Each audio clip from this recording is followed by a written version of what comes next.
2020년 애플은 맥북에 20년간 써온 인텔 칩을 버리고 직접 만든 M1 칩을 넣기 시작했습니다. 결과가 어떻게 됐는지 아십니까? 맥 부문 이익률이 단숨에 6%포인트 뛰어올랐습니다. 애플 규모에서 6%포인트는 연간 수조 원, 칩 하나를 바꿨을 뿐인데 그 정도 차이가 납니다. 일론 머스크도 같은 말을 한 적이 있습니다. 테슬라가 자율주행 칩을 외부에서 사지 않고 직접 만들지 않았다면 차 한 대 팔 때마다 이익의 5%포인트씩 외부에 넘겨졌을 거라고요. 전기차 한 대 가격이 5천만 원이라면 한 대당 250만 원씩 고스란히 새나가는 구조입니다. 그렇다면 왜 칩 하나가 이토록 큰 차이를 만들까요? 이 질문에 답을 찾으려면 잠깐 삼겹살집을 상상해 주셔야 합니다. 당신이 삼겹살집을 열었는데 고기도 소스도 참기름도 전부 옆집 왕씨네 도매상에서 받아온다고 해봅시다. 왕씨가 공급가를 올리면 당신도 메뉴 가격을 올려야 하고 왕씨가 물량을 줄이면 손님을 그냥 돌려보내야 합니다. 이건 장사가 아니라 왕씨네 하청업체에 가깝습니다. 그런데 더 큰 문제가 있습니다. 길 건너 삼겹살집도 골목 안 삼겹살집도 이 동네 삼겹살집 전부가 똑같이 왕씨네 재료를 씁니다. 메뉴판 앞에서 당신 가게가 왜 더 맛있는지 설명하려 해보세요. 재료가 같으니 설명이 안 됩니다. 이게 지금 전 세계 스마트폰 시장의 실제 상황입니다. 같은 칩 위에서 서로 최고라고 주장하는 수십 개 브랜드가 뒤엉킨 풍경입니다. 경제학자 로널드 코즈는 1937년에 이 상황을 이미 설명해 놓았습니다. 외주를 줄 때는 눈에 보이는 납품 가격 말고도 보이지 않는 숨은 비용이 항상 따라온다고요. 협상하는 시간, 품질 점검하는 비용, 거래처가 갑자기 가격을 올릴 때 감수하는 손해, 공급이 끊겼을 때 버텨야 하는 비용. 이 모든 것을 합쳐서 코즈는 거래 비용이라고 이름 붙였습니다. 거래 비용은 처음에는 작습니다. 왕씨가 공급가를 10% 올렸을 때 당신은 꾹 참습니다. 품질이 들쭉날쭉해도 일단 넘어갑니다. 하지만 코즈는 이 참을 때마다 마음속 장부에 한 줄씩 빚이 쌓인다고 봤습니다. 납품처가 쥐고 있는 권력이 커질수록 그 숨은 비용은 기하급수적으로 불어납니다. 그리고 임계점을 넘는 순간 똑똑한 기업들은 내가 직접 만들겠다는 결론에 도달합니다. 여기서 또 하나의 함정이 있습니다. 한번 특정 칩을 쓰기 시작하면 그 칩에 맞춰진 소프트웨어와 드라이버와 개발 환경이 전부 그 칩의 무기입니다. 1년이 지나면 바꾸기가 불편하고 2년이 지나면 바꾸는 개발 비용이 너무 커지고 3년이 지나면 그냥 포기합니다. 경제학에서 이걸 전환 비용이라고 하는데 시간이 지날수록 쇠사슬처럼 굵어지는 특성이 있습니다. 이 전환 비용이 만들어낸 현상이 바로 오늘날 안드로이드 시장입니다. 대부분의 안드로이드 스마트폰은 사실상 같은 회사 칩을 씁니다. 스펙표를 뒤져봐도 큰 차이가 없고 벤치마크 점수는 5%도 차이가 나지 않습니다.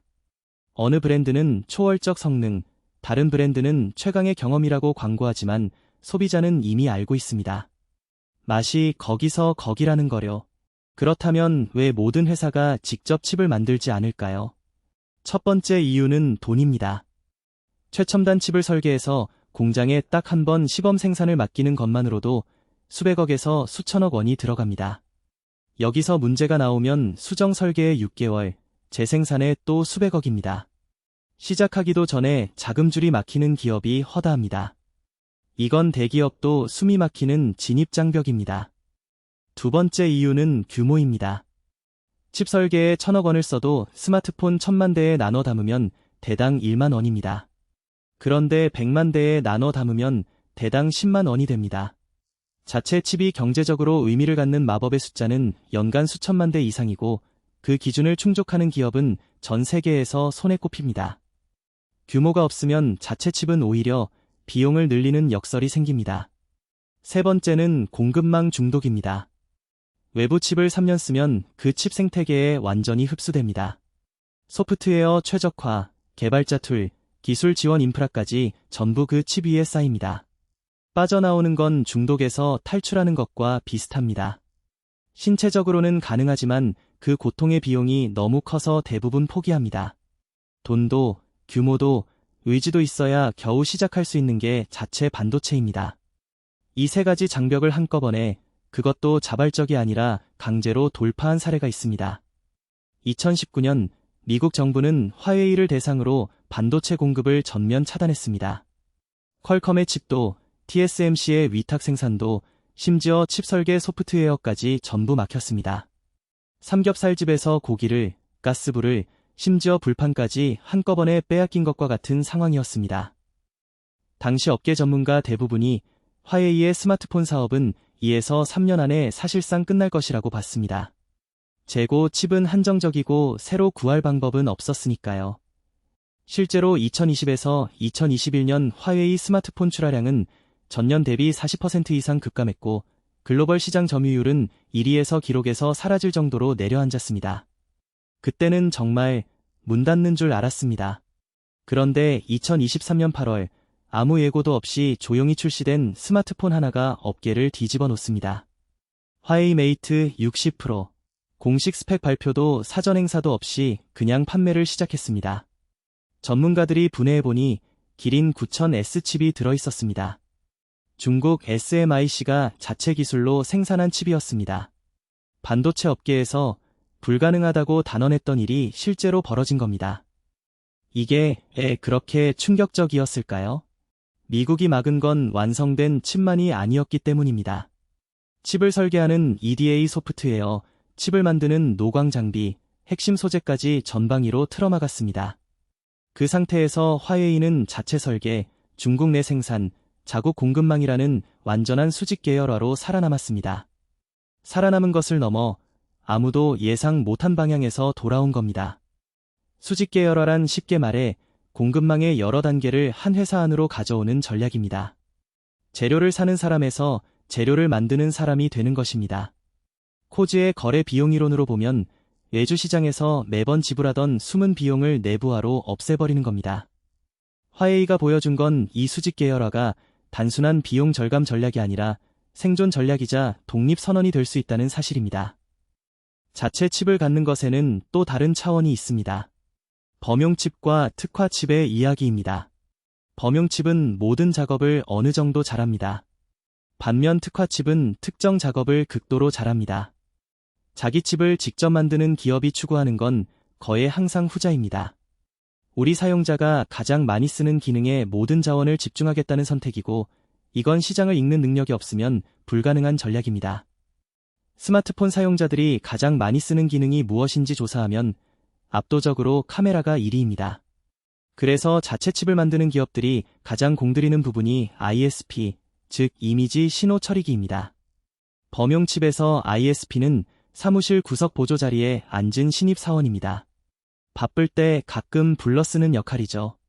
하지만 자체 설계 칩에서 ISP는 R&D 예산 1순위를 받는 핵심 팀장이 됩니다.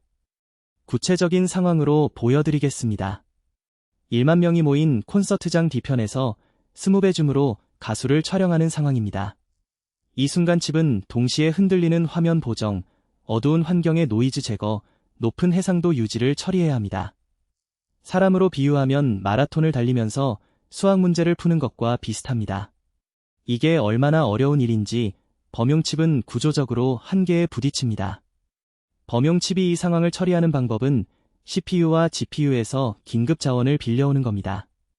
회사로 치면 대형 프로젝트가 들어왔을 때 회계팀과 총무팀까지 끌어다 야근시키는 것과 같습니다. 일은 어떻게든 끝내지만 그 결과가 폰이 뜨겁고 배터리가 빠르게 닳고 영상이 버벅이는 현상으로 나타납니다. 특히 길게 찍을수록 이 한계는 더 명확히 드러납니다. 반면 ISP에 충분한 자원을 배분한 자체 칩은 설계 단계에서 이미 이 상황을 위한 전용 회로를 심어놓습니다. 자원을 빌려올 필요 없이 전담팀이 전담 임무만 처리합니다. 같은 상황에서 폰은 시원하고 배터리는 느리게 닳고 영상은 매끄럽게 이어집니다. 스펙표 숫자로는 결코 드러나지 않는 차이지만 실제로 쓰는 순간 하늘과 땅 차이를 느끼게 됩니다. 야간 촬영도 마찬가지 원리입니다. 우리 눈은 밝은 곳에서 어두운 곳으로 이동해도 빠르게 적응합니다. 눈동자가 자동으로 크기를 조절하기 때문입니다. 예전 스마트폰은 이게 안 됐습니다. 밝으면 하얗게 날아가고 어두우면 까맣게 뭉갰습니다. ISP가 눈동자 역할을 하기 시작하면서 밝은 영역과 어두운 영역의 디테일을 동시에 살려낼 수 있게 됩니다. 우리 눈이 보는 것처럼 찍히기 시작하는 겁니다. 여기에 더해 MPU, 즉 모바일 처리 유닛이라는 AI 전용 엔진이 있습니다. 이게 충분히 강력하면 셔터를 누르기 전부터 화면을 실시간으로 분석해서 더 나은 구도와 조명을 제안합니다. 중요한 건 이 모든 처리가 인터넷 연결 없이 폰 안에서 직접 이뤄진다는 점입니다. 클라우드를 거치지 않으니 딜레이가 없고 내 사진이 외부 서버로 나가지도 않습니다. 범용 칩으로는 이 수준의 실시간 처리 속도가 구조적으로 나오지 않습니다. 이런 맥락에서 보면 일부 칩 이름에 붙는 S가 성능 축소가 아니라 스페셜라이즈드, 즉 특화를 의미할 수 있습니다. 전체 클럭 속도나 트랜지스터 수를 약간 줄이는 대신 가장 많이 쓰는 기능에 자원을 집중 배분한 칩입니다. 이건 전략적 선택입니다.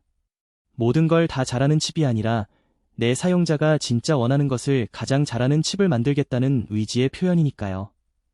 이제 경제학적 결론으로 돌아와 봅시다. 코즈의 거래 비용 이론은 이렇게 말합니다. 외주의 숨은 비용이 내재화 비용을 넘는 순간 합리적인 기업은 직접 만들기를 선택한다고요. 하지만 자체 칩이 주는 가치는 거기서 끝이 아닙니다. 자기만의 칩을 갖는 순간 기업은 경쟁에서 이기는 것을 넘어 경쟁의 기준 자체를 내가 정하는 위치에 올라서게 됩니다. 삼겹살집 비유로 마무리해봅시다.